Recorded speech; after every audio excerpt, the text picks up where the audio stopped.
Assalamualaikum warahmatullahi wabarakatuh. Perkenalkan, nama saya Fira Safitri Geseng dengan NIM 220605501073 dari jurusan Administrasi Negara, Fakultas Ilmu Sosial dan Hukum Universitas Negeri Makassar. Untuk memenuhi tugas UTS dari mata kuliah Sosiologi Antropologi, saya akan menjelaskan dua materi, yaitu kelompok sosial dan interaksi sosial. Kita masuk pada materi yang pertama. Kelompok sosial. Perlu kita ketahui bahwa kelompok sosial berasal dari dua kata, yakni kelompok dan sosial. Kelompok artinya kumpulan individu, sedangkan sosial artinya masyarakat. Perlu kalian ketahui bahwasanya ada beberapa pendapat para ahli tentang pengertian kelompok sosial yang pertama. Yang pertama adalah pendapat dari Surjono Sukanto. Surjono Sukanto mengatakan bahwa kelompok sosial artinya himpunan manusia yang hidup bersama karena saling berhubungan di antara mereka secara timbal balik dan saling memiliki, dan namanya juga saling berhubungan serta timbal balik dan saling memengaruhi, berarti masyarakat tersebut melakukan yang namanya interaksi sosial. Dan kita ketahui bahwa yang namanya interaksi sosial berarti di dalamnya terdapat aksi dan juga reaksi, di mana artinya tindakan yang kita lakukan, sedangkan reaksi artinya respon terhadap tindakan yang kita lakukan. Ini adalah pengertian kelompok sosial menurut Surjono Sukanto. Selanjutnya, pendapat ahli yang kedua adalah Mayor Polak. Mayor Polak mengatakan bahwa kelompok sosial artinya sejumlah orang yang saling berhubungan dalam sebuah struktur. Struktur yang dimaksud di sini adalah struktur sosial, yakni perbedaan-perbedaan yang ada di dalam masyarakat, baik suku, agama, ras, jabatan, kekuasaan, dan lain-lain. Itu adalah pendapat dari Mayor Polak. Yang ketiga adalah pendapat dari Wilhaki, mengatakan bahwa kelompok sosial artinya unit yang terdiri atas dua orang atau lebih yang saling berinteraksi ataupun saling berkomunikasi. Namanya juga saling berinteraksi, berarti di dalamnya masyarakat saling berhubungan satu dengan yang lainnya. Sedangkan berkomunikasi maksudnya di sini adalah masyarakat saling berbicara ataupun saling menyampaikan pesan antara yang satu dengan yang lainnya. Nah, itu adalah pendapat dari Wilhaki.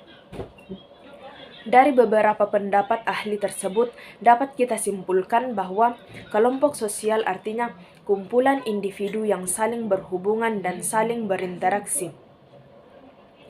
Sekarang kita masuk pada materi yang kedua tentang syarat terbentuknya kelompok sosial. Ada beberapa syarat terbentuknya kelompok sosial. Yang pertama adalah sadar sebagai sebagian dari kelompok. Artinya kamu sadar bahwa kamu bagian dari kelompok tersebut. Contohnya yang pertama di keluarga kamu. Di keluarga kamu adalah anggota dari keluarga. Ketika kamu sadar kamu bagian dari anggota keluarga, maka kamu akan menjaga nama baik keluarga. Contoh yang kedua, di lingkungan sekolah.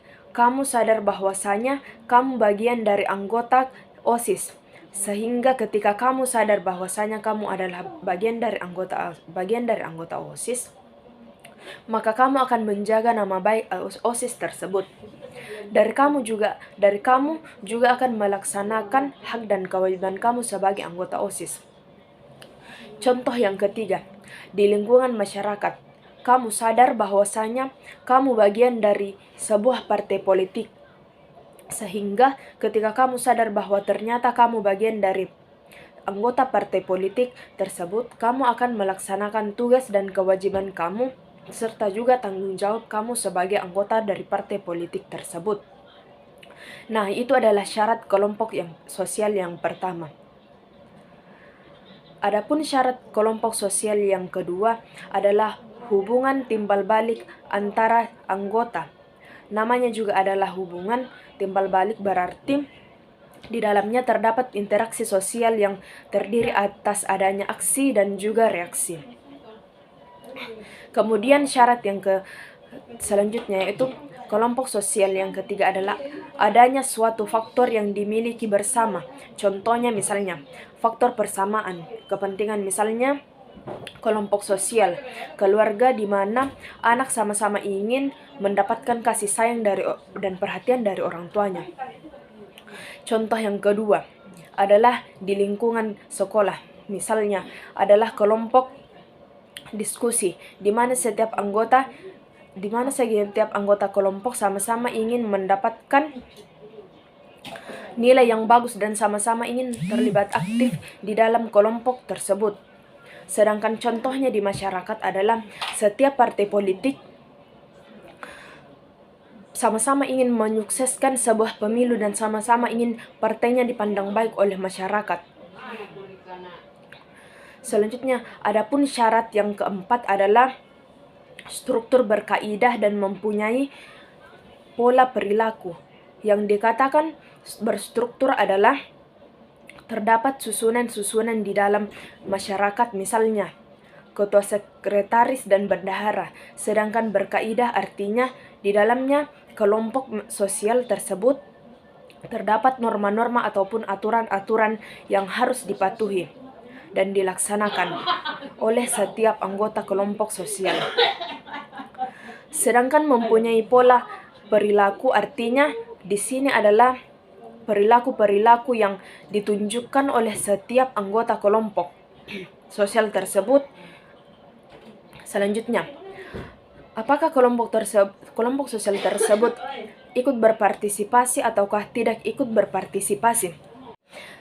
Syarat yang kelima adalah bersistem dan berproses. Namanya juga bersistem, berarti setiap anggota kelompok sosial tersebut saling berhubungan dan saling berkaitan satu dengan yang lainnya. Contohnya misalnya antara ketua OSIS, sekretaris OSIS, dan bendahara OSIS saling berhubungan dan saling berkaitan. Akan dapat berjalan dengan baik apabila di dalamnya tidak terdapat ketua ataupun di dalamnya tidak terdapat sekretaris dan juga bendahara.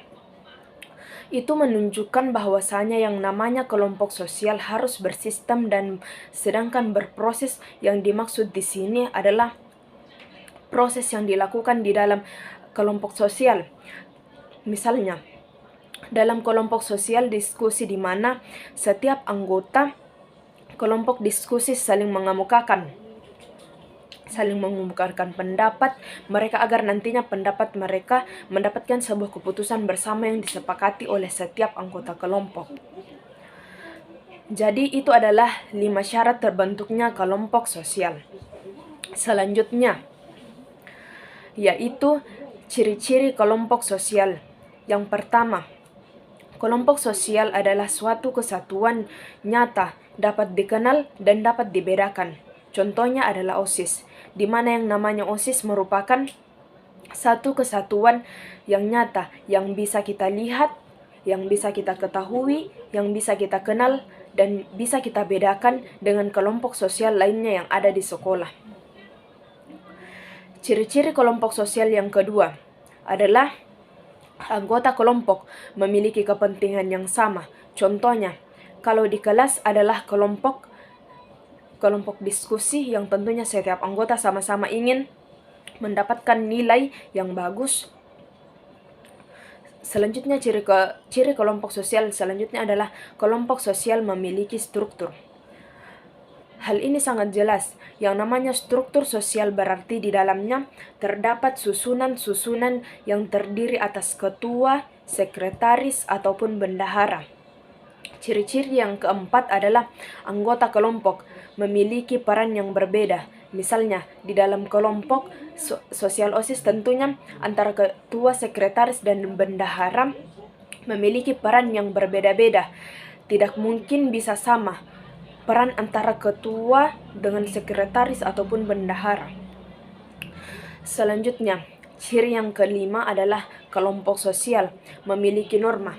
Nah, ini jelas, yang namanya kelompok sosial pasti di dalamnya terdapat aturan-aturan yang harus dilaksanakan dan dipatuhi oleh setiap anggota kelompok. Selanjutnya, kita masuk pada materi yang kedua, yaitu interaksi sosial. Jadi, interaksi sosial adalah hubungan timbal balik antara individu dengan individu, atau individu dengan kelompok, dan bisa juga kelompok dengan kelompok. Contohnya, untuk individu dengan individu, yaitu contohnya seperti dokter dan salah seorang pasiennya. Lalu untuk individu dengan kelompok bisa kita contohkan dengan guru yang berinteraksi dengan murid-muridnya. Dan terakhir untuk contoh kelompok dan kelompok, itu kita bisa contohkan sebagai aksi tawuran. Selanjutnya, kita akan masuk ke syarat-syarat interaksi sosial. Interaksi sosial ada dua. Yang pertama yaitu kontak, kemudian komunikasi. Kontak adalah bertemunya dua pihak atau lebih secara fisik atau melalui bantuan alat sebagai perantara. Contohnya, seperti apa? Contohnya mudah. Untuk pertemuan secara fisik itu bisa kita contohkan bertemu secara langsung. Bertemu secara langsung, si A dan si B melakukan pertemuan secara langsung. Apabila pertemuan secara langsung tidak bisa dilakukan, maka bisa melalui alat bagi perantara, contohnya melalui handphone ataupun gadget. Lalu yang kedua ada komunikasi. Apabila kontak ini adalah pertemuan secara fisik, komunikasi adalah pesan yang disampaikan saat terjadi pertemuan tersebut, seperti definisinya yaitu proses penyampaian pesan kepada orang lain, dan pesan yang disampaikan itu dapat dipahami. Untuk komunikasi terdapat juga syarat-syarat. Ya, di sini yang pertama ada standar ataupun pengirim pesan. Yang kedua dari receiver ataupun penerima dari pesan. Yang ketiga adalah message. Message adalah komponen yang penting, yaitu pesan yang disampaikan, dan yang terakhir ada feedback atau umpan balik dari kedua belah pihak. Selanjutnya, kita akan masuk ke bentuk-bentuk interaksi sosial.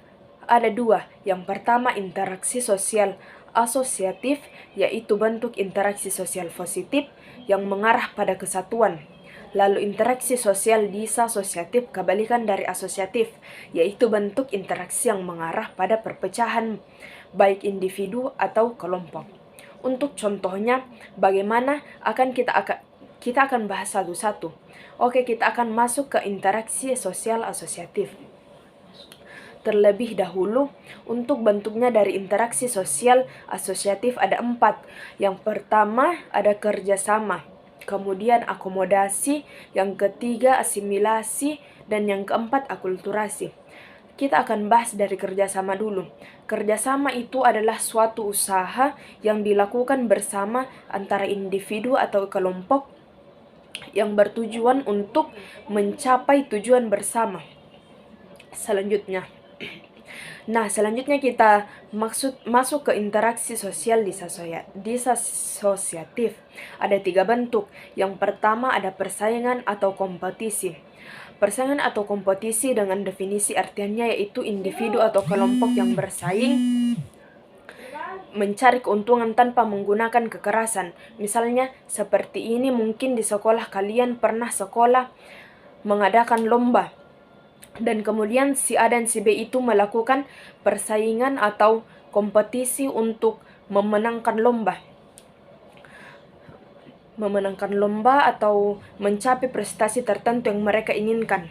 Lalu pertanyaannya, mengapa persaingan atau kompetisi dikatakan sebagai interaksi sosial?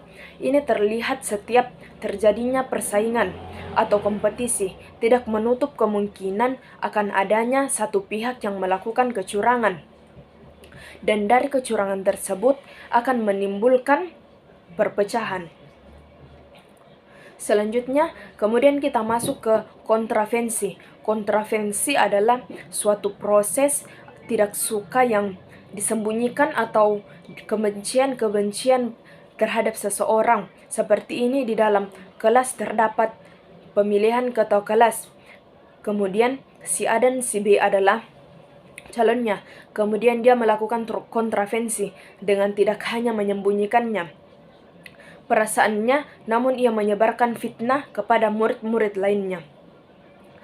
itu adalah bentuk dari kontravensi. Terakhir ada pertentangan atau konflik. Pertentangan atau konflik adalah proses sosial yang dilakukan individu atau kelompok dalam mencapai tujuannya, namun menggunakan ancaman atau kekerasan. Itulah tadi yang bisa saya sampaikan dari materi kelompok sosial dan interaksi sosial. Sekian, Assalamualaikum warahmatullahi wabarakatuh.